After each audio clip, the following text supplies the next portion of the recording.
સુરત શહેરમાં પણ ઈદ ઉલ ફિત્રની ઉજવણીનો માહોલ જોવા મળ્યો। શહેરના કતારગામ ઈદગાહ અને રાંદેર ઈદગાહ ખાતે સવારે ખાસ આયોજન કરવામાં આવ્યા, જ્યાં મોટી સંખ્યામાં મુસ્લિમ ભાઈઓ એકત્ર થઈ ઈદ ઉલ ફિત્રની નમાઝ અદા કરી। નમાઝ પૂર્ણ થયા બાદ આસપાસમાં એકબીજાને ભેટીને ઈદની શુભેચ્છાઓ પાઠવતા આ પ્રસંગે લોકો એકબીજાને મીઠાઈઓ વહેંચી અને ગળે મળીને પ્રેમભાવ વ્યક્ત કર્યો।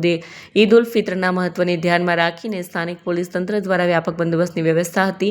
કાયદો અને સુવ્યવસ્થા જાળવવા માટે લોકોને કોઈપણ પ્રકારની અસુવિધા ન થાય તે માટે ઈદગાહ વિસ્તારોમાં પોલીસ ટીમ તૈનાત હતી। ટ્રાફિક વ્યવસ્થાને પણ સુચારુ રીતે સંભાળવામાં આવી। આ તહેવારે ભાઈચારો અને એકતાનો સંદેશ આપ્યો છે।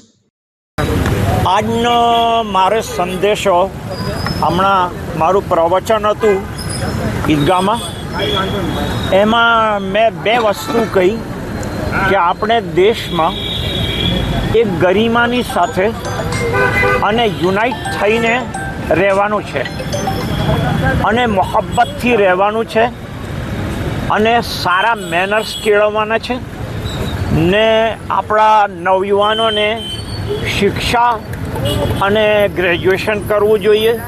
દેશની પ્રગતિની અંદર આપણે પાર્ટ લેવો જોઈએ અને અમે દેશના વફાદાર છીએ। દેશ માટે જે પણ કરવું હશે તે અમે કરવા માટે તૈયાર છીએ, એવો આજનો મારો સંદેશ છે। અત્યારે યુદ્ધ દરેક જગ્યા ઉપર થઈ ગયું, આમ જોવા જઈએ તો અશાંતિ કહી શકાય યુદ્ધના।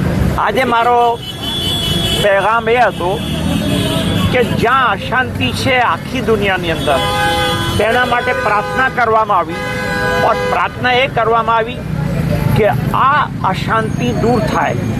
કારણ કે કોઈ પણ ફેસલો કરવો હોય તો લડાઈથી નહીં થાય, એને ટેબલ પર બેસીને જ હંમેશા હલ કરવો પડ્યો।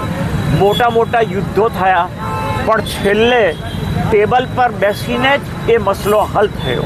આજે પણ અમે એવું જ વિચારીએ છીએ કે આ જંગો ખતમ થાય, આ મોંઘવારી ખતમ થાય, આ પેટ્રોલના ભાવો નીચે આવે અને સામાન્ય માણસ સારી રીતે જીવન ગુજારી શકે।